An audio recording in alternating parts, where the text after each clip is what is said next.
J'ai un cursus quasiment 100% banque privée, chez Crédit Agricole Indo-Suez, chez Odo Banque Privée, et ensuite j'ai basculé chez Barclays. On entend aussi un petit peu que la banque privée a, entre guillemets, des placements secrets qui sont réservés justement qu'aux grandes fortunes. Est-ce que c'est vrai? Le mythe, c'était de dire je suis suivi par un banquier privé, je vais gagner beaucoup d'argent. Des frais trop élevés, forcément ça vient rogner d'autant la performance. Est-ce que le problème de la banque privée, c'est pas de payer un peu cher tous ces services? Historiquement, la banque privée, si on fait un petit peu d'histoire, elle est née, on va dire, au début du 19e siècle, quand il y a les grandes fortunes qui ont émergé en fait de la révolution industrielle. Le fait d'appartenir à une banque privée, c'était statutairement un dîner en ville, un soir, je suis dans la banque privée XY, ça veut dire que j'ai de l'argent. Bonjour Patrick, Bonjour bienvenue Hugo. sur la chaîne de Financero. Donc, je suis très content de te recevoir aujourd'hui. On va parler un petit peu de banque privée, de gestion de patrimoine et puis aussi de voir un petit peu les mythes autour de la banque privée et puis essayer d'envisager de voir comment, avec un courtier en ligne, on peut faire aussi bien, voire mieux. Et on va parler de ça parce que justement, dans ton parcours, toi, tu viens de la banque privée et aujourd'hui, tu es le dirigeant de Meilleur Taux, donc Meilleur Taux Placement, un des principaux courtiers en ligne. Et donc, ça sera intéressant d'avoir ton retour d'expérience sur l'industrie. Mais peut-être avant, je te laisse te présenter et présenter ton parcours un peu plus en détail. En tout cas, merci pour l'invitation et parler de ces sujets passionnants. Effectivement, donc moi, je suis Patrick Thibert, je suis le président de Meilleur Taux Placement. J'ai un cursus quasiment 100% banque privée, d'où l'objet aussi de la discussion en amont. J'ai été consultant du début de ma carrière professionnelle et après, je suis rentré dans l'univers de la banque privée chez Crédit Agricole Indo-Suez à partir des années 2000. Ensuite, j'ai basculé chez Odo Banque Privée comme directeur commercial à partir de 2007-2017. Et ensuite, j'ai basculé chez Barclays, qui est devenu Milléis suite au rachat du fonds d'investissement Anacap jusqu'en 2013 et je suis 2023 pardon, de 2017 à 2023. Et à partir de 2024, je suis arrivé chez Meilleur Taux Placement pour reprendre la direction de Meilleur Taux Placement. Ok, donc 3 banques privées et un courtier en ligne. Voilà. Est-ce que tu peux présenter également un petit peu Meilleur Taux Placement Alors, Meilleur Taux Placement, effectivement, c'est un acteur historique en tant que courtier en ligne, même si aujourd'hui, on n'est plus courtier. On a un modèle plutôt hybride, mais on y reviendra tout à l'heure. À la fois l'expertise du digital, qui est l'ADN du groupe Meilleur Taux, parce que Meilleur Taux est plutôt connu sur la partie crédit, courtier. C'était son courtier activité crédit, à l'origine, pendant 20 ans. Et ce n'est que en 2019 que Meilleur Taux Placement est né de par l'acquisition de Mon Financier qui avait été fondé par Marc Fiorentino, puis Mesplacements.fr, fondé par Éric Giraud, courtier en ligne au niveau de l'assurance. Et aujourd'hui, Meilleur Taux Placement, c'est 6,4 milliards d'actifs sous gestion, c'est 80 commerciaux dans 8 agences, on est 160 collaborateurs et on surfe sur la belle vague aujourd'hui des acteurs digitaux qui arrivent à avoir des collectes assez importantes, supérieures aux milliards d'euros chaque année depuis quelques années. Ouais, d'accord. Donc, vraiment un des principaux courtiers en ligne. Tu connais les chiffres par rapport à une banque en ligne en termes de collecte où vous êtes à peu près équivalent Non, alors on n'est que sur la partie épargne. Bien sûr. Donc, on fait de l'assurance vie, du plan d'épargne retraite et du compte titre chez Meilleur Taux Placement. Se comparer avec une banque en ligne comme Boursorama est un peu compliqué parce qu'ils font de l'épargne et le compte courant. Ça drive le compte courant, drive énormément la conquête de nouveaux clients et la conquête de new cash. Néanmoins, on est légèrement en dessous. Mais l'année dernière, par exemple, on a fait 1,2 milliard de collecte brute chez Meilleur Taux Placement. Des acteurs comme Boursobank sont un tout petit peu au-dessus, mais on n'est pas très très loin derrière. Et effectivement, on n'a pas les mêmes moyens marketing. Ils ont aussi toute la base clientèle parce qu'ils ont quasiment 9 millions de clients. On n'en a que 78 000. Donc le cross-sell entre un compte courant qui a été le harpon pendant des années de Bourso pour ramener l'épargne aujourd'hui digitalisée est beaucoup plus facile. Et donc ils ont des chiffres quand même qui sont assez conséquents. Ok. Et après, tu reprends les acteurs comme Revolust, qui ne font pas encore d'épargne aujourd'hui. Et après, tu as des acteurs comme Trade Republic qui, eux, font que de l'épargne, mais sur la partie compte titre. Ok. Je reviens un petit peu du coup sur notre sujet, sur la banque privée. Est-ce que tu peux nous expliquer ce que c'est qu'une banque privée, justement ? Alors, une banque privée, effectivement, c'est un peu le Graal pour les banquiers qui démarrent dans la banque traditionnelle et qui cherchent à aller chercher cette accessibilité en termes de gestion de patrimoine, parce qu'on arrive dans une sophistication du conseil. Historiquement, la banque privée, si on fait un petit peu d'histoire, elle est née, on va dire, au début du 19e siècle, quand il y a les grandes fortunes qui ont émergé en fait, de la révolution industrielle. il y a des clients qui se sont dit j'ai de l'argent, comment je le gère? Et c'est à partir de ce moment-là, en fait, la banque privée est née avec des banquiers spécialisés qui étaient capables d'accompagner ces grandes fortunes françaises, européennes. Et la banque privée a pris son âge d'or aussi en Suisse, avec des grandes marques qu'on connaît aujourd'hui, Pictet, Lombard ou Rothschild, qui ont pu émerger. Et la Suisse, parce qu'on le connaît encore aujourd'hui, c'est la stabilité, la monnaie, qui a permis d'attirer des grosses fortunes internationales. Donc, la banque privée est arrivée au 19e siècle. Elle a accéléré dans les années 50-70, même si en parallèle, la banque traditionnelle qu'on connaît, les grands acteurs bancaires, BNP, Société Générale, ou les banques mutualistes comme le Crédit Agricole, Crédit Mutuel, était plus dans une approche mass market. N'importe quel Français a son compte bancaire aujourd'hui. Mais la banque privée a accéléré dans les années 90-2000. Pourquoi? Parce qu'on avait de plus en plus de personnes fortunées. Toutes les banques de réseau se sont spécialisées, ont voulu créer leur propre réseau de banques privées pour accompagner les clients un peu plus fortunés qui demandaient plus d'accompagnement, plus d'expertise. L'expertise, c'est quoi? Une ingénierie financière sur les placements financiers, une ingénierie fiscale et patrimoniale. J'ai besoin de transmettre mon capital, j'ai besoin de céder mon entreprise. Est-ce que vous pouvez m'accompagner? On a un ingénieur patrimonial qui accompagne le client dans ces cas-là, ce qu'on ne retrouvait pas dans une banque traditionnelle. Et donc là, effectivement, la banque privée a pris toutes ses lettres de noblesse.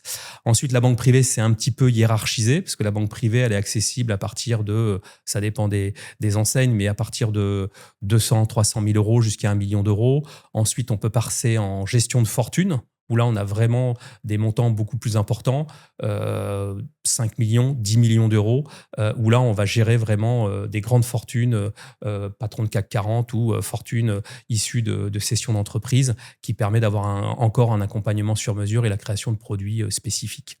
Donc, je rebondis sur ce que tu viens de dire. Accompagnement sur mesure, ça c'est un petit peu ce qu'on entend, on va dire, en banque privée, parce qu'on a besoin d'un accompagnement, on va dire, supplémentaire, plus sophistiqué que ce qu'on a dans une banque traditionnelle. À quel point c'est vrai dans une banque privée? Est-ce qu'on va vraiment être mieux accompagné? Qu'est-ce que ça va être concrètement, la différence sur l'accompagnement? On voit quand même c'est quand même l'ADN aussi de la banque privée. Ouais. Tu as un banquier privé qui t'accompagne au quotidien sur tes sujets de placement financier, de crédit, de moyens de paiement dans la plupart du temps. Il y a une assistante qui accompagne le banquier privé et donc est en interaction avec le client pour tous les sujets administratifs liés à la vie du compte. Tu as un ingénieur financier qui peut être un expert en gestion sur les marchés financiers, qui est capable de prodiguer du conseil dans l'allocation d'actifs que le client souhaite avoir, quelle que soit la classe d'actifs, private equity, dette privée, titres vifs, etc. Tu as même le gestionnaire sous mandat qui peut accompagner et expliquer ce qu'il a obtenu comme performance sur sa gestion.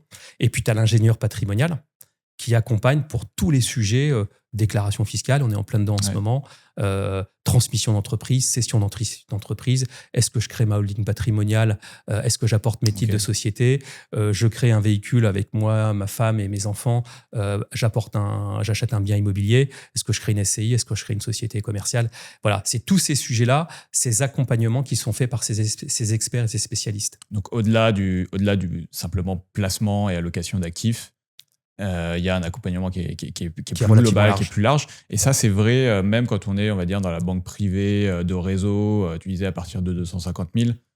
Il y a quand même, tu décrivais un peu des seuils et des différentes gammes de banques privées. Ça, c'est ce que tu décris est vrai, on va dire, dès l'entrée de gamme de la banque privée. Alors, ça c'est, on va dire que la banque privée s'est retailisée avec le temps. C'est-à-dire que tu reviens 10 ans en arrière ou 15 ans en arrière, l'accessibilité à la banque privée, elle était à partir d'1 million d'euros. Ouais.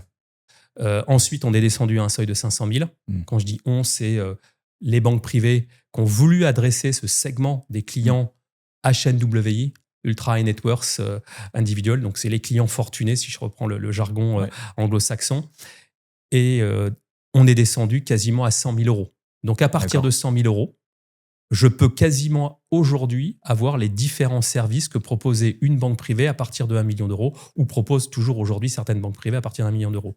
Accessibilité à un ingénieur patrimonial, accessibilité à un ingénieur financier, bien sûr un conseiller en gestion de patrimoine ou un banquier pour avoir l'ensemble de l'accompagnement sur mes donc ça s'est vachement démocratisé. Ça s'est démocratisé. Pourquoi? Parce qu'en fait, le segment de ces clients-là qui sont patrimoniaux ou fortunés sont ceux qui génèrent le plus de Bien revenus sûr. pour une banque. Parce que je multi-équipe mon client de produits et de services, et donc je maximise le revenu.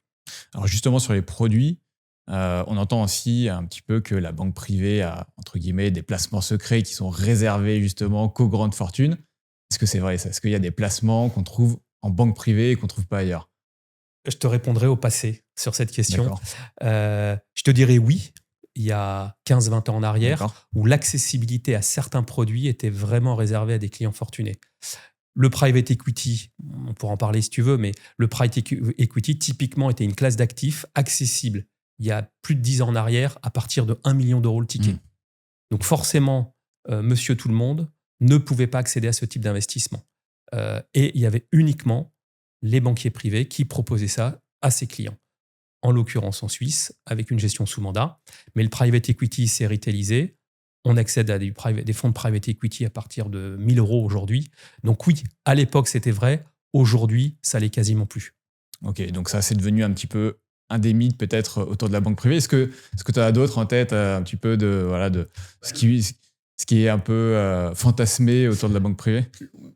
Je dirais que le mythe, et là aussi on peut répondre avec le passé, Ouais. le mythe c'était de dire je suis suivi par un banquier privé, je vais gagner beaucoup d'argent. Hmm. Je vais mettre de l'argent, 500 000, 1 million d'euros. Mon banquier privé est un expert, il a tous les experts à côté de lui, il a les bons plans pour les placements financiers, donc je vais gagner beaucoup d'argent. Hmm. C'est un mythe. La performance doit être absolument monstrueuse en banque privée. Hmm. Donc non, c'est un faux mythe, il faut casser le mythe. La banque privée, cette valeur ajoutée, c'est d'apporter une expertise, Ouais. un accompagnement, une approche sur mesure. Et après, la performance, elle est liée aux produits financiers qu'on va choisir, à l'évolution des marchés financiers. L'avantage sera plus sur la structuration du patrimoine que sur délivrer une performance garantie, entre guillemets, Exactement. ou en tout cas meilleure qu'ailleurs, quoi. Et le banquier privé, comme des acteurs aujourd'hui, arrive à expliquer qu'il est nécessaire de diversifier ses placements financiers ou ses placements immobiliers pour assurer la performance dans la durée plutôt que d'avoir un bon coup fait sur une action en direct ou sur un fonds qui permet d'aller chercher de la surperformance. Alors, tu évoques pas mal la performance. Un des freins à la performance, ça peut être les frais. Des frais trop élevés, ben forcément, ça vient rogner d'autant la performance.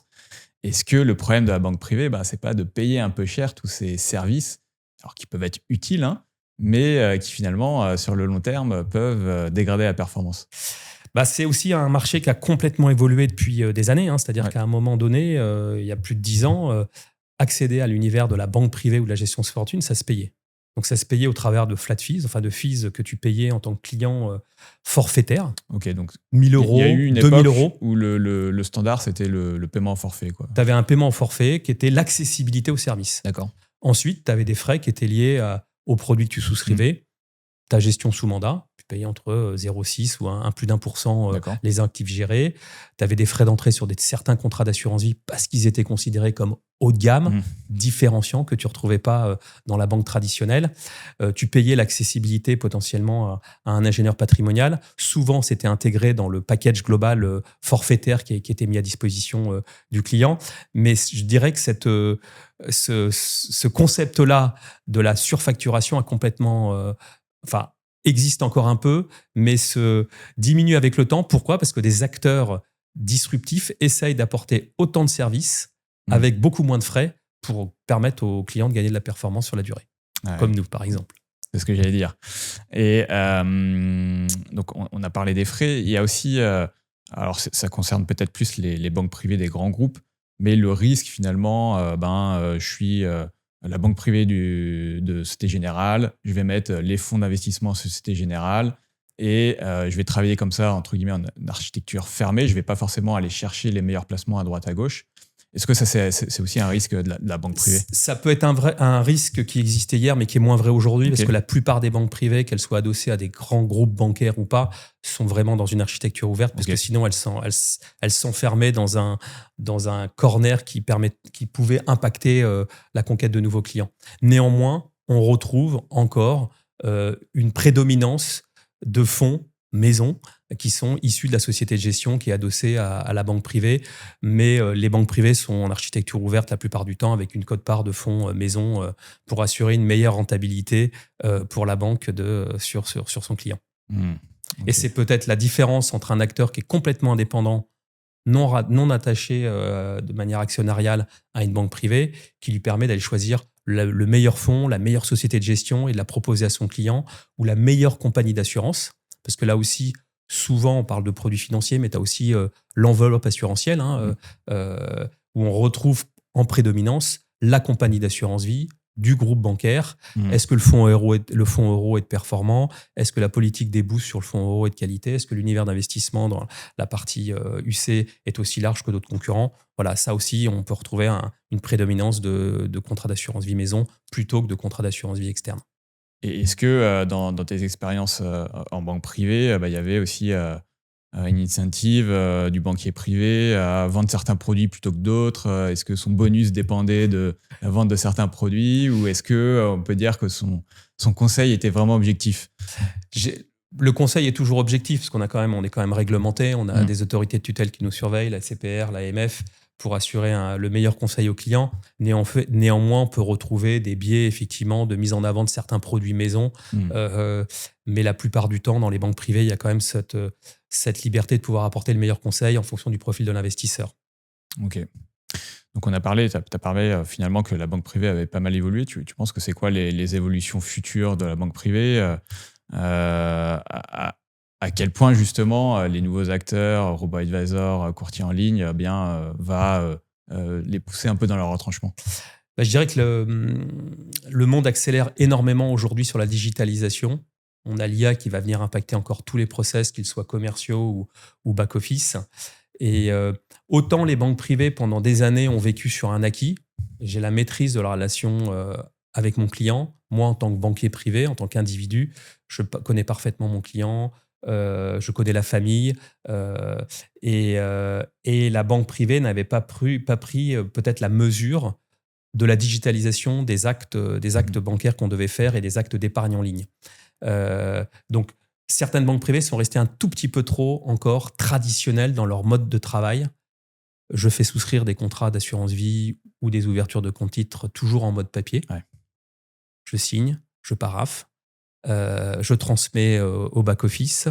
J'ai oublié une case à cocher, j'ai oublié une signature, je reviens voir mon client, je l'appelle. Ce qui fait que le banquier privé passe aussi beaucoup de temps sur des actes administratifs au lieu de conseiller son... Exactement. Je l'ai vécu à titre personnel. Ouais. Un banquier privé passe plus de 60% de son temps à faire de l'administratif parce que la banque n'est peut-être pas assez digitalisée dans ses opérations front et back, en commercial ou de back-office. Et donc là, il y a un gros travail à faire des banques privées de digitaliser un maximum d'opérations. Et là, on constate aujourd'hui qu'il y a toujours un gap qui existe avec des acteurs digitaux comme nous, ou d'autres, on parlait tout à l'heure de Bourseau, où le parcours de souscription d'un contrat d'assurance vie est relativement simple. On rentre dans un tunnel et en quelques minutes, on est capable de souscrire un contrat d'assurance vie de manière autonome ou accompagné par un conseiller. Et ça, toutes les banques privées ne sont pas capables d'apporter ce niveau de service aux clients parce que la digitalisation permet de faire un sans faute du premier coup. Je n'ai pas oublié de case à cocher, je n'ai pas oublié une signature et j'ai remis l'intégralité des documents. Les banques privées, c'est un peu plus compliqué. Donc, quand elles n'arrivent pas à digitaliser leur process, elles vont perdre un peu des parts de marché. Et puis aujourd'hui, on intègre l'IA, où l'IA, n'importe quel client est capable aujourd'hui d'aller s'informer sur un produit financier que mon banquier va me vendre, que mon conseiller va me vendre, la performance du contrat d'assurance vie, et je vais venir challenger le conseil de mon CGPI ou de mon banquier. Et là, on rentre dans un autre univers où maintenant, le client devient quasiment plus compétent que le banquier. Donc, ça nécessite au conseiller ou au banquier de monter en compétence sur pas mal de sujets. Ouais, complètement. Et je pense qu'il va y avoir une vraie rupture générationnelle. Je ne sais pas ce que tu en penses, mais on parle aussi beaucoup de la grande transmission. Donc, tous les boomers qui ont accumulé beaucoup d'épargne, et cette épargne va être transmise à des gens plus jeunes, plus digitaux, qui sont habitués justement à cette instantanéité des souscriptions, des parcours, etc. T'en parles ça un petit peu avec tes anciens collègues de banque privée? Est-ce qu'ils sont prêts? Est-ce ils tremblent un petit peu à l'idée que finalement cette épargne va peut-être aller ailleurs, chez des acteurs plus digitaux? On a fait chez Meurto, pour l'ensemble des métiers du groupe, un crédit, assurance et placement. On a fait appel à un cabinet conseil, Ben, qui nous a donné une étude qu'ils ont faite sur un panel de plus de 8000 personnes en France, de Français, plus ou moins fortunés, plus fortunés d'ailleurs que moins fortunés. Et je dirais que l'étude, elle est assez flagrante. Hein. Tu as 25% des jeunes de moins de 35 ans aujourd'hui qui font confiance à l'IA dans le choix de leur partenaire bancaire. La plupart des jeunes vont chercher un acteur digital pour confier leur épargne. Je parle de l'épargne. Hein. La banque en ligne, on parlait de Bourso, on parle d'autres acteurs comme Fortuné, ont une trajectoire, une croissance qui est aussi stratosphérique, sans doute au détriment des réseaux traditionnels bancaires. Mais sur la partie épargne en ligne, effectivement, on voit une accélération des jeunes qui vont confier leur épargne, même si elle est faible au départ, à des acteurs en ligne parce que frais plus bas, service de qualité, simplicité du processus de souscription, accessibilité à des conseillers ou à une plateforme en ligne en fonction du modèle de l'acteur en ligne qui permet de se simplifier. Et puis j'ai une interface sur mon site web ou sur l'application mobile pour voir mes comptes. Et ce qui est encore plus intéressant, c'est que les jeunes de moins de 35 ans influent leurs parents pour leur dire, qui ont généralement 60 ans, papa, maman, change de banque et va voir des acteurs en ligne parce que moi, j'y suis en tant que jeune. Tu es en train de te faire avoir. Et donc, depuis des années, tu te fais avoir par ton banquier. Tu as des frais élevés, tu n'as pas forcément le service, c'est compliqué, c'est long.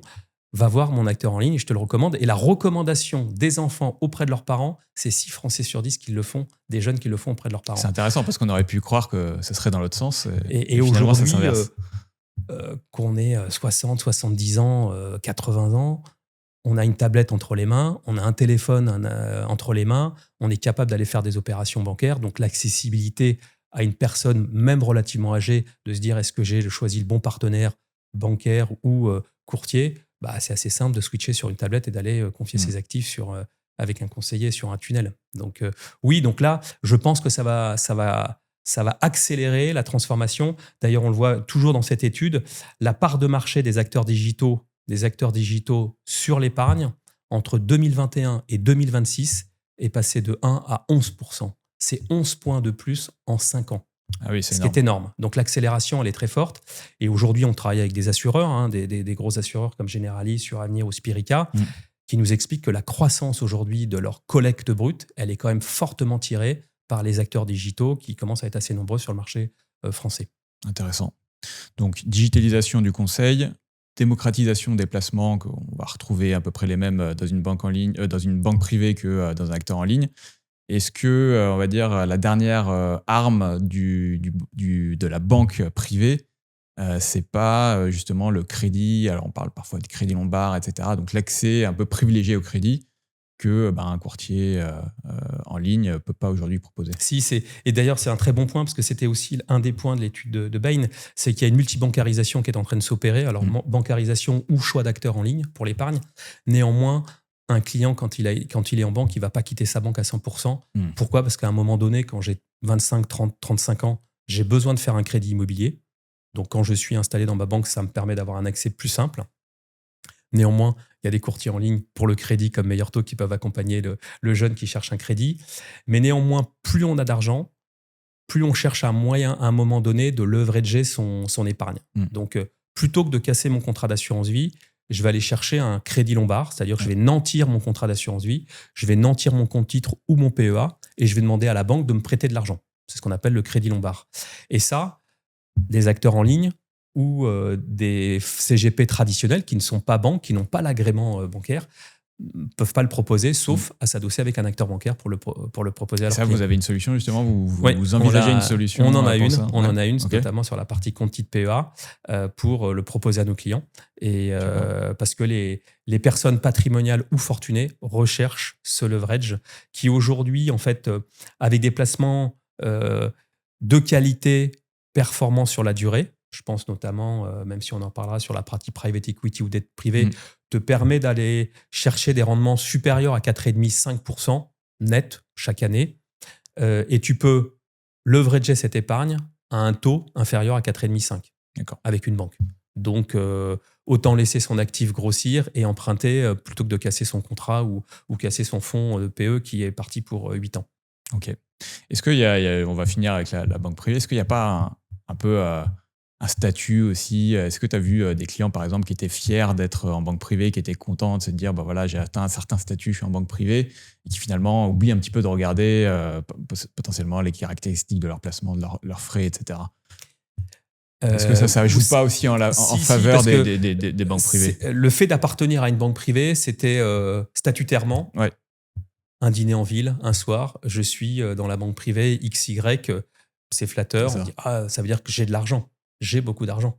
Et je pense que ce phénomène tend à disparaître parce que, alors, je peux rester client d'une banque privée, mais comme je disais, je vais diversifier mes placements. Et alors, c'est toujours bien de dire je suis suivi par une grande banque privée de la place, mais je pense que les Français aujourd'hui s'intéressent de plus en plus aux frais qu'ils payent, aux services qu'on leur propose, à la performance du contrat d'assurance vie ou des produits financiers que j'ai souscrits, et donc vont challenger leur banque privée pour pouvoir après choisir d'autres acteurs alternatifs comme des acteurs en ligne comme nous. Donc, quand tu as quitté la banque privée, tu es allé chez Meilleur Taux Placement. Ça existait déjà, en fait, la structure existait déjà à ce moment-là. Qu'est-ce qui t'a le plus surpris? C'était quoi le plus gros décalage que tu as eu de la banque privée à un acteur en ligne comme Meilleur Taux Placement? Alors, c'est vrai que j'ai quitté l'univers du monde physique, entre guillemets, Ouais. pour arriver dans un univers du digital. Ce qui m'a le plus surpris, l'anecdote, c'est quand j'étais en banque, j'avais des banquiers privés dans le réseau commercial et ils travaillaient du lundi au vendredi. Dans l'univers du digital, on travaille non-stop du lundi jusqu'au dimanche soir minuit. Et quand j'arrivais le lundi matin au bureau, je regardais les reportings de collecte de la semaine passée et je m'apercevais qu'en fait, le samedi et le dimanche, Tu collectais je beaucoup. collectais. Et on collectait un certain montant. Ouais. Et là, je me dis, waouh, ça veut dire que oui, il y a des clients qui se connectent et qui sont capables en toute autonomie de souscrire un contrat d'assurance vie, de valider jusqu'à la fin et de faire une signature électronique et d'aller souscrire un contrat d'assurance vie. Multiplié par un nombre de clients, ça fait des volumes qui étaient supérieurs à plusieurs millions d'euros chaque lundi matin. Et ça, en fait, je ne le connaissais pas quand j'étais dans le banque privée parce qu'il y avait ce conseil à faire aussi du conseiller et du banquier. Même si nous, après la souscription, le conseiller, parce qu'on a 80 commerciaux qui sont sur le terrain dans 8 agences, appelle le client pour s'assurer que le choix des produits financiers qu'ils ont fait est en adéquation avec le profil de l'investisseur. Donc ça, c'était ma plus grosse surprise de voir que ça rentrait beaucoup plus facilement que dans l'univers de la banque. Aujourd'hui, donc, enfin, tu expliquais tout à l'heure que Meilleur Taux s'est construit en fait par acquisitions successives, en tout cas au départ, ce qui a permis d'aller, j'imagine, beaucoup plus vite. Et du coup, aujourd'hui, vous avez, je pense, vous êtes l'un des courtiers en ligne qui a la palette de placements la plus large. Du coup, ça couvre quoi aujourd'hui, Meilleur Taux, en termes de placements différents? Donc, Meilleur Taux Placement aujourd'hui, c'est, comme je disais tout à l'heure, c'est 6,4 milliards d'actifs sous gestion. Ouais. On tangente les 6,5 milliards. On a 80 commerciaux. On a vraiment voulu, en fait, s'éloigner du 100% en ligne. Okay. Qui était, d'ailleurs, on nous classe toujours dans des classements comme étant un acteur en ligne. Non, on n'est pas un acteur en ligne. Pourquoi? Parce qu'on a 80 conseillers qui sont sur le terrain, en agence physique, dans 8 villes françaises et qui apportent un conseil. Ces agences, c'est les mêmes que Meilleur Taux sur le crédit? Non, ou c'est vraiment deux complètement choses distinctes. C'est notre propre réseau de salariés, ce ne sont pas des mandataires, qui permettent d'apporter un conseil. 80% de nos clients sont suivis par un conseiller, en portefeuille d'un conseiller, de façon à prodiguer un conseil. Ils ont un objectif d'appel client tous les ans. Plus le montant investi est important, plus la fréquence d'appel est importante. Et on a lancé il y a pas longtemps notre propre family office parce qu'on s'est rendu compte en fait qu'un certain nombre de clients patrimoniaux et fortunés venaient nous tester. D'accord. Donc en fait, au début, ils disent ok, ils ont des frais bas, ils ont une offre intéressante avec des frais bas, architecture ouverte, des contrats d'assurance vie qui semblent être performants avec des frais bas, un fonds euro de qualité. Je vais tester. Je mets 100 000. Je mets 100 000 euros, je regarde et je vérifie si la promesse... Déjà 100 000 euros pour tester, c'est pas mal. C'est pas mal. Et alors ça peut démarrer à 50 000, mais ils testent la qualité du service, la qualité du conseil. Et ils sont convaincus. D'accord. Et après, le rôle du conseiller, c'est d'aller travailler la share of the wallet du client. On sait que le client, parce que quand un nouveau client arrive, comme dans n'importe quel cabinet de conseil, doit faire son KYC, on connaît la surface financière, on fait une découverte patrimoniale et on va capter le cash à l'extérieur, on le ramène. Et on passe de 100 à 500 à 1 million, voire plus. Donc, on a créé notre family office. Pourquoi? Parce qu'on a 3000 clients qui aujourd'hui ont plus de 500 000 euros. On a plus de 2 milliards d'actifs aujourd'hui qui sont chez nous. Et on sait que ces clients-là ont beaucoup plus à l'extérieur et on va aller les chercher pour les ramener dans nos contrats. Et du coup, la différence entre ce family office et les placements qu'on peut trouver chez Meilleur Taux, c'est Plutôt l'accompagnement, en fait. C'est les Voilà, mêmes placements, mais avec un ingénieur patrimonial qui va te guider. Donc, depuis l'année dernière, on a recruté, effectivement, on a créé une équipe d'ingénierie patrimoniale qu'on retrouvait dans l'univers de banque privée qu'on n'avait pas. Donc, on a recruté une avocat fiscaliste. On a un deuxième ingénieur patrimonial qui est arrivé aussi cette année, qui permet d'accompagner les conseillers, les family officers dans la découverte patrimoniale, dans la prodigation de conseils fiscaux et patrimoniaux. On parlait de 9 000 milliards. Comment je vais transmettre mes actifs financiers et mes actifs immobiliers à mes enfants? Quel est l'impact fiscal? Ça, on a des ingénieurs patrimoniaux qui, aujourd'hui, sont capables de nous accompagner. La déclaration fiscale, la déclaration de l'IFI, typiquement, là aussi, on est capable d'accompagner nos clients sur ces thématiques-là. On a un expert de la bourse aussi qui accompagne nos clients dès qu'il y a une analyse de portefeuille à faire. Vous avez un compte titre, un PEA, vous nous transmettez le relevé de portefeuille, on est capable de vous montrer quelle est notre allocation globale sur ce type de portefeuille.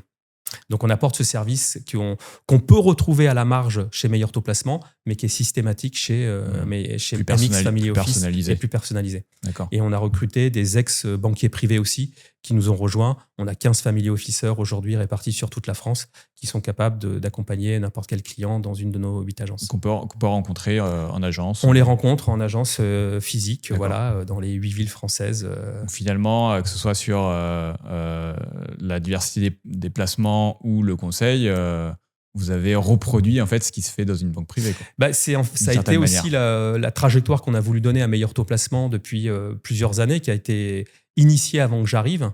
Mais mon expertise de la banque privée, elle nous a permis d'accélérer ce modèle organisationnel. On avait déjà une offre produit qui était relativement large. On vend du private equity, de la dette privée, des produits structurés, de l'immobilier. On a des contrats d'assurance vie, on a des contrats de capitalisation, on a des plans d'épargne retraite, on a intégré le compte titre PEA depuis l'année dernière. Voilà, on est capable de tout faire et on va chercher des acteurs pour faire du crédit et on est capable d'accompagner tout type de clients à partir de 5 000 € jusqu'à plusieurs millions d'euros. Donc le ticket d'entrée pour faire partie, on va dire, de la partie family office de Meilleur Taux Placement, c'est combien? 500 000 €. 500 000 €, ok. D'accord. Donc c'est à peu près le même niveau qu'une banque privée de réseau. Exactement. On est sur des seuils qui sont pas forcément très très bas. On a voulu volontairement mettre ce niveau-là. Oui, parce que certaines sont finalement en dessous, quoi. Voilà, alors la difficulté, c'est mettre un seuil à 100 000, on aurait pu le faire. On peut faire du marketing. Après, il faut savoir délivrer. Ouais, tout à fait. C'est qu'entre la promesse et la livraison, il faut quand même s'assurer que le service soit à la hauteur, que le conseiller soit compétent. On essaye de plus en plus de mettre à disposition de nos clients des produits sur mesure, des produits dédiés, de façon à ce qu'ils puissent effectivement arriver dans cet univers-là. Ce que j'ai pas dit, c'est on travaille avec Marc Fiorentino, parce que Marc Fiorentino était le fondateur de Mon Financier, qui a été racheté en 2019 par le groupe Meilleur Taux. Et c'est Marc Fiorentino aujourd'hui qui incarne et qui gère, en fait, on essaie de créer cette communauté de clients sur la partie Family Office pour apporter plus de services et cette vision qu'il a, je dirais, qui lui est propre sur sa vision macroéconomique et sa déclinaison sur les marchés financiers. Ok, intéressant. Tu as parlé de private equity à plusieurs reprises. Justement, c'était un des placements qui était un peu réservé, on va dire, aux foyers les plus fortunés. Aujourd'hui, ça se démocratise beaucoup. Est-ce que ça se démocratise pas un peu trop, justement ? Alors ça s'est effectivement très fortement démocratisé. On a commencé par le private equity il y a quelques années. Est arrivée la dette privée. Peut-être juste parce que je ne sais pas si tout le monde a en tête le private equity, tu as raison. L'investissement dans le non-coté. Alors pendant des années, quand j'étais jeune, c'était les actifs liquides, c'était les OPC qui étaient le plus vendus dans les banques privées. On achetait des OPC, des organismes de placement collectif, qui achetaient des actions cotées. Puis est arrivée l'émergence des produits non cotés, des actions non cotées. Donc je vais rentrer dans le capital de sociétés qui ne sont pas cotées sur les marchés financiers. Et c'est ce qu'on disait tout à l'heure, c'était accessible uniquement aux banques privées avec des tickets d'entrée qui étaient de plus d'1 million d'euros en tant qu'investisseur particulier. Et la raison, elle est assez logique, c'est que comme c'est pas coté, c'est beaucoup plus confidentiel, il n'y a pas de marché, Exactement. Il faut aller voir les acteurs eux-mêmes, enfin les entreprises. Et les entreprises ne voulaient pas avoir des petits investisseurs pour quelques milliers ou centaines de milliers d'euros. Puis est arrivée l'émergence de sociétés de gestion qui ont identifié l'opportunité de retailiser le private equity et ont commencé à créer des FCPR, des fonds pour le private equity, et ont fait des investissements dans le capital des entreprises et ont mis l'accessibilité de ces produits financiers à partir de 1 000 €. Donc ça a décollé, et le jour où c'est arrivé dans l'assurance vie aussi, Là, par contre, ça a fortement décollé parce que les Français ont plus de 2000 milliards d'actifs dans l'assurance vie. Donc, un arbitrage sur un fonds de private equity, c'est fait de manière assez simple et rapide. Les performances sont aussi intéressantes parce qu'un fonds de private equity a une espérance de rendement entre 6 et 12, voire plus en fonction du produit. Et ensuite est arrivé depuis 2, 3, 4 ans, en termes de retailisation, la dette privée. Donc là, c'est le pendant de l'action non cotée. C'est une obligation émise par une société qui n'est pas cotée de façon à aller chercher de l'argent sur les marchés. Et là, on a aussi une explosion de la collecte sur les produits de dette privée parce que les promesses de rendement tournaient entre 6 et 8-9%. Voilà. Mais est-ce que justement, parce qu'on parle un petit peu en ce moment de bulles autour de la dette privée, peut-être que...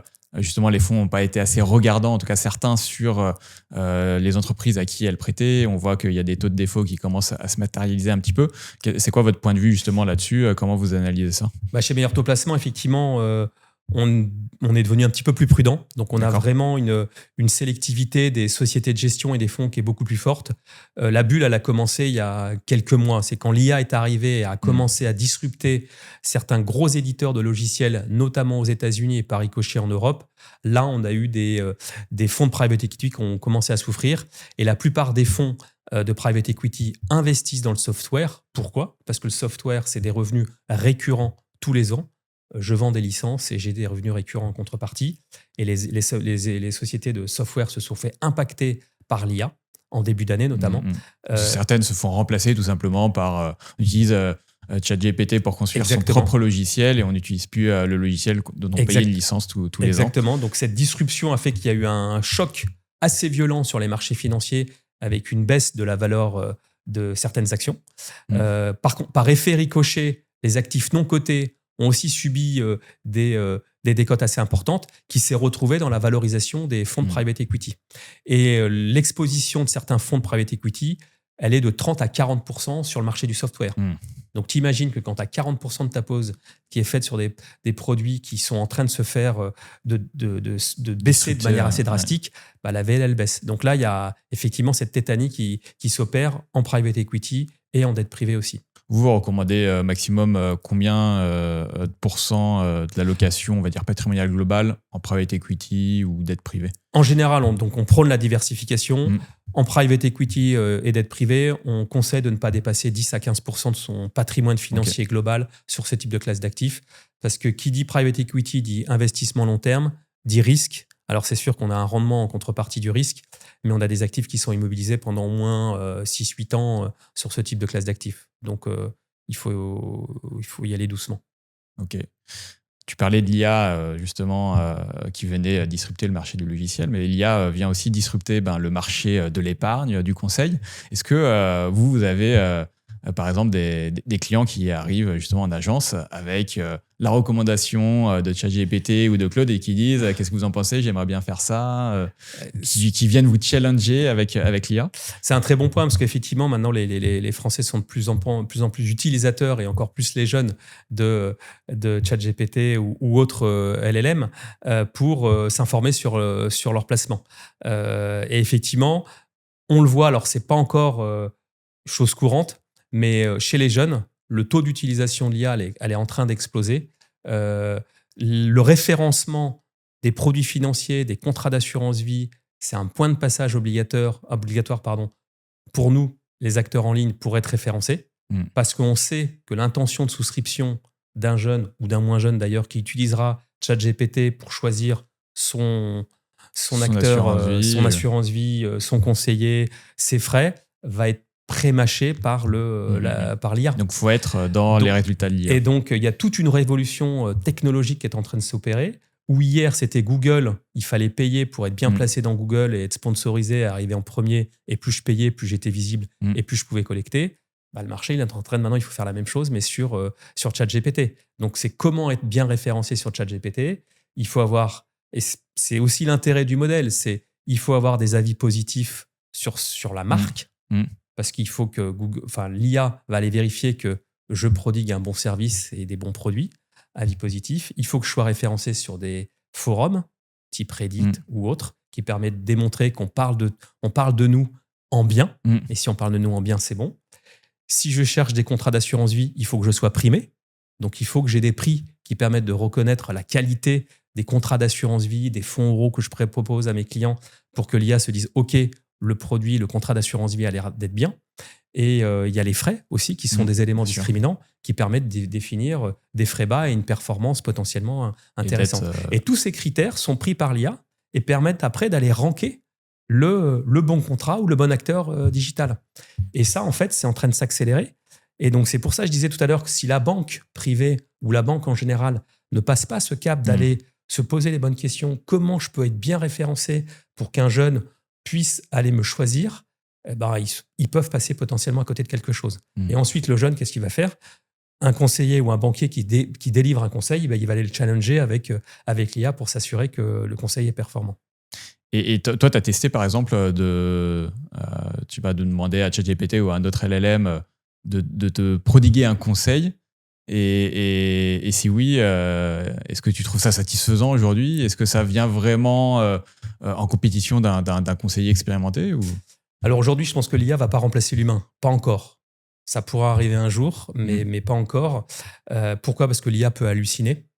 C'est-à-dire qu'elle est capable de proposer des conseils qui sont complètement aberrants et qui ne prennent pas en compte mes besoins, mon profil d'investisseur. Et aujourd'hui, si je pose à l'IA la question donne-moi le meilleur placement financier pour aller surperformer, il ne va pas prendre en compte mon âge, il ne va pas prendre en compte mon profil d'investisseur et il peut me faire une recommandation qui n'est pas en adéquation avec moi. Et il va peut-être me dire de me mettre 100% de mon patrimoine financier.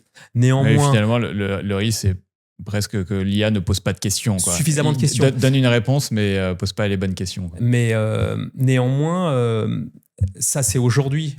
Et aujourd'hui, je pense que dans quelques mois, c'est 10, 12 mois, c'est 24 mois, l'IA va fortement progresser. Et je voyais, par exemple, ChatGPT, OpenAI, qui a fait un partenariat avec Plaid aux États-Unis. Aujourd'hui, le ChatGPT se plug à un agrégateur de comptes bancaires, va descendre l'intégralité des dépenses faites, alors je suis plutôt dans la partie banque au quotidien, mais dépenses faites par un client, et va challenger les frais bancaires, les frais de la carte bancaire, les frais du compte bancaire, les frais de la carte bancaire et le frais de l'abonnement Box, l'abonnement EDF, pour aller apporter un conseil. Donc ça, on y est. C'est-à-dire qu'on est capable de faire un audit sur toutes les dépenses au quotidien qu'on est capable de faire. Et l'IA va être capable de faire une économie pour le client qui a des difficultés peut-être à la fin du mois. On y arrivera un jour sur la partie épargne. Aujourd'hui, je me suis amusé à mettre un relevé d'assurance vie dans ChatGPT et je lui dis fais-moi une analyse critique de mon contrat d'assurance vie. Il me prodigue quand même des éléments qui sont assez perturbants dans le bon sens du terme, où il donne des conseils qui sont assez pertinents dans certains cas. Et du coup, est-ce que vous envisagez, ou vous commencez d'ailleurs à intégrer l'IA dans certains services, je ne sais pas, certains chatbots de conseils? Oui, on a commencé à le faire depuis le début de l'année parce que c'est un point de passage obligatoire et si on le fait pas, on sait qu'on passe à côté de quelque chose. Alors, on est plutôt dans la mise à disposition de l'IA, à la fois pour les conseillers et à la fois pour les supports, et le back-office et toute la partie conformité. C'est pas encore dans les mains du client. Pas encore, mais on est en train de... Alors, indirectement, si. On a lancé un pilote. Alors, pour le conseiller, on a voulu l'augmenter. C'est-à-dire que le conseiller financier qui était en agence, on l'augmente au sens où on lui donne plus de moyens de mieux capter, je dirais, les opportunités business. Typiquement, j'ai un entretien avec toi, avec mon client, on est enregistré. Je t'informe qu'on est enregistré aujourd'hui. Tu vas me dire que tu vas vendre ton appartement 300 000 euros dans 3-6 mois. Tu as un contrat d'assurance vie chez Cardiff. Automatiquement, l'IA va retranscrire la conversation, va faire une synthèse, va le mettre dans notre système d'information Salesforce, va identifier 2 opportunités, vente de ton bien immobilier, détention d'un contrat BNP, et va relancer le conseiller si derrière, il n'a pas rebondi commercialement là-dessus. Donc, l'IA va nous faire cette synthèse, nous identifie, nous tag les opportunités, et ensuite, on va être capable d'aller relancer le conseiller pour aller te rappeler dans quelques semaines ou dans quelques mois. Le deuxième effet, c'est sur la partie contrôle des risques. On a mis de l'IA qui nous permet en fait d'aller monitorer toutes les ventes qui ont été faites par le conseiller financier chez nous et sur lequel le profil de risque n'est pas forcément en adéquation. Donc là, on a un reporting qui est fait en temps réel et qui nous permet après de relancer le conseiller en disant attention, le client a souscrit un produit. Pour identifier des erreurs peut-être. Exactement. Donc c'est toute l'analyse de risque qui est faite et on est en train de basculer en amont de la vente l'alerte qui va être donnée au conseiller en disant Hugo est en train d'acheter un fonds de private equity, il a plutôt un profil défensif. Il faudrait que tu vérifies si le profil est bien en adéquation et lui dire qu'il ne faut pas acheter le produit de private equity. Donc on est en train de ramener en amont en fait ce contrôle-là. Tu as évoqué un partenariat entre ChatGPT et donc un agrégateur de comptes. Est-ce que demain, compte tenu de la puissance de frappe de ces acteurs, on ne pourrait pas imaginer qu'ils lancent une IA spécialisée dans la gestion de patrimoine, le conseil financier, etc., qui viendrait complètement perturber le marché? Donc, est-ce que toi, tu as plutôt peur de l'IA ou tu es plutôt optimiste avec l'IA? Non, je suis plutôt optimiste. Pour moi, c'est une transformation qui est majeure, mais il faut savoir utiliser l'IA dans son métier au quotidien pour pouvoir être... Tu crains pas la disruption par des acteurs non, pas encore en tous les cas, mais ça peut aller très vite et très loin, très, très fort. Mais je pense que l'humain gardera toujours sa place. Et c'est vrai qu'aujourd'hui, en tant qu'ancien banquier privé, si je me dis j'ai 500 000 euros à mettre chez MX Family Office, chez Meilleur Taux, est-ce que je les mettrais en sachant qu'en face de moi, j'ai une IA 100%? À titre perso, je ne pense pas. J'irai chercher quand même un conseiller humain qui va challenger l'IA, qui va m'apporter du conseil personnalisé. Donc, je ne suis pas encore prêt. Si c'est pour faire un placement de 1 000 euros ou 2 000 euros sur un produit financier, faire confiance à une IA, pourquoi pas? Mais dès lors que le montant d'investissement est relativement important, je pense qu'on a encore un peu de temps de voir que l'IA va complètement remplacer l'humain. Par ailleurs, de toute façon, il faudra in fine souscrire à des produits et c'est pas une IA qui va te vendre une assurance vie, quoi. Non, mais tu vois, typiquement, tu disais tout à l'heure, l'IA, on l'a mis, elle est en front aujourd'hui avec le client. C'est-à-dire que je suis conseiller, je commence à te vendre une SCPI, parce qu'on l'a fait sur une SCPI. Je te pose des questions, mais pour remplir le bulletin de souscription, j'ai oublié de te poser quelques questions. L'IA va détecter les réponses manquantes pour finaliser le bulletin de souscription et va dialoguer avec toi en disant envoie-moi ta carte d'identité, envoie-moi ton justificatif d'origine des fonds, ton RIB, et j'ai quelques questions sur ton KYC que j'ai oublié de te poser. Et le dialogue va être fait entre l'IA et le client. Donc tu remplaces un peu un formulaire standard où on te pose des questions tunnel balisé par une interaction, une interaction avec l'IA. Le bulletin de souscription, une fois qu'il est intégralement rempli avec toutes les cases, tu reçois le document, le bulletin de souscription à signer électroniquement et c'est fini.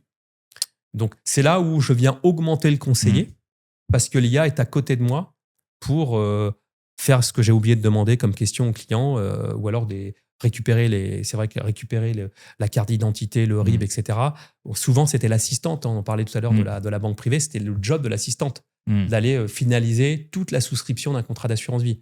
Aujourd'hui, l'assistante humaine, elle a peut-être moins de valeur ajoutée. C'est l'IA qui va remplacer cette assistante demain et déjà aujourd'hui. Ok, intéressant. Écoute, on a hâte de voir ce que ça va donner dans les années à venir.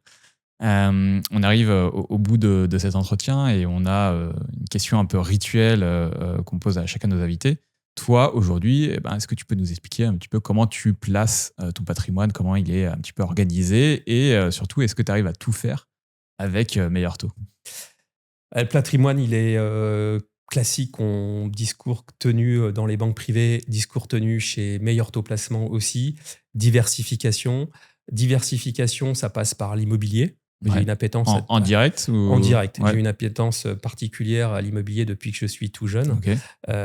Et donc, effectivement, j'ai pu investir il y a plus de 30 ans dans des studios, notamment à Paris, qui m'a permis d'avoir un certain nombre d'appartements. Voilà, ça a été un placement autofinancé par le crédit, parce qu'effectivement, les taux, à un moment donné, n'étaient pas trop élevés et m'ont permis de pouvoir se constituer un patrimoine. Et avec mon âge avancé aujourd'hui, j'ai une grosse partie de l'immobilier qui a été donc encore aujourd'hui, beaucoup d'immobilier. Tu as gardé les biens que tu avais achetés?